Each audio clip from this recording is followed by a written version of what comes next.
दुनिया भर में आपने अदालतों के किस्से तो बहुत सुने होंगे, जहां तारीखें मिलती हैं, वकील दलीलें देते हैं और न्याय की फाइलें बरसों तक दबी रहती है। लेकिन भारत के हृदय स्थल मध्य प्रदेश के रीवा जिले में एक ऐसी अदालत लगती है जहां ना कोई वकील है, ना जज की कुर्सी।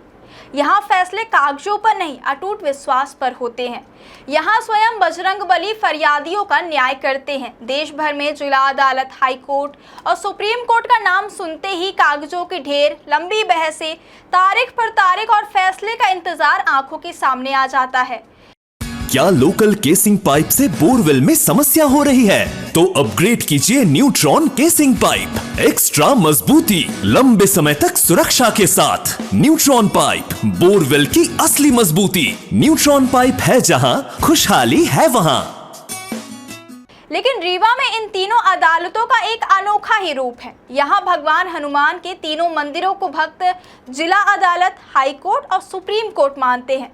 फर्क सिर्फ इतना है कि यहाँ ना कोई याचिका लिखी जाती है, ना वकील खड़े होते हैं और ना ही कोई कानूनी दलीलें दी जाती हैं। यहाँ सिर्फ मन की अर्जी लगती है, आस्था की सुनवाई होती है और विश्वास का फैसला मिलता है। तो चलिए जानते हैं इस खबर को विस्तार से। पहला दरबार, चिरहुलानाथ हनुमान मंदिर।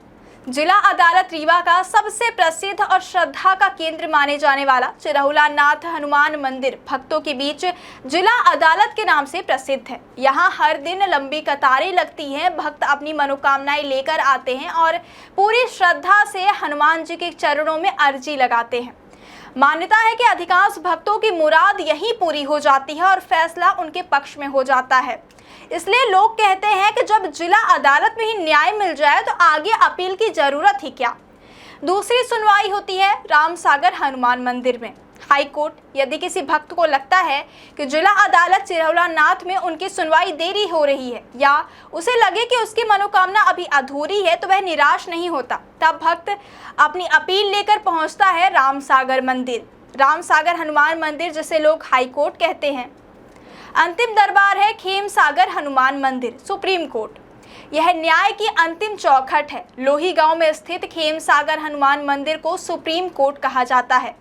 जब भक्त हर तरफ से थक जाता है तो वह यहां अंतिम गुहार लगाता है। माना जाता है कि यहां से कोई खाली हाथ नहीं लौटता। इस अनूठी परंपरा का इतिहास करीब 500 साल पुराना है। कहा जाता है कि जब रीवा राज्य की स्थापना हो रही थी तब संत चिरहुला दास महाराज ने इन मंदिरों की नींव रखी थी। तब से लेकर आज तक यहाँ कानून की किताबें नहीं खुलती, बल्कि आस्था की फाइलें लगती हैं। यहाँ आने वाले श्रद्धालु अपनी परेशानियों को एक अर्जी, प्रार्थना के रूप में हनुमान जी के चरणों में रखते हैं। कोई बीमारी से मुक्ति चाहता है तो कोई बेरोजगारी के संकट से उबरना चाहता है। यहाँ तारीख पर तारीख का कोई चक्कर नहीं होता। यहाँ तो बस सच्चे मन से लगाई गई पुकार ही सुनी जाती है। इन मंदिरों की बनावट और स्थिति भी वैज्ञानिक और भक्तों को हैरान करती है। तीनों मंदिर लगभग 3-3 किलोमीटर की निश्चित दूरी पर स्थित हैं। प्रत्येक मंदिर के समीप एक दिव्य तालाब स्थित है, जो वातावरण को और भी शांत और आध्यात्मिक बनाता है। चिरहुलानाथ मंदिर में 24 घंटे रामचरितमानस का अखंड पाठ चलता है, जिससे यहाँ आने वाले हर व्यक्ति को मानसिक शांति और शक्ति का अनुभव होता है।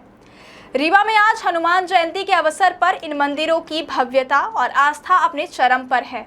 सुबह से ही लंबी कतारें लग गई हैं। कहीं सुंदर कांड का पाठ हो रहा है तो कहीं भंडारा चल रहा है। कहीं भक्त ढोल नगाड़ों के साथ जयकारे लगा रहे हैं तो कहीं बच्चे, बुजुर्ग, महिलाएं, युवा, हर वर्ग के लोग यहाँ पहुँच रहे हैं।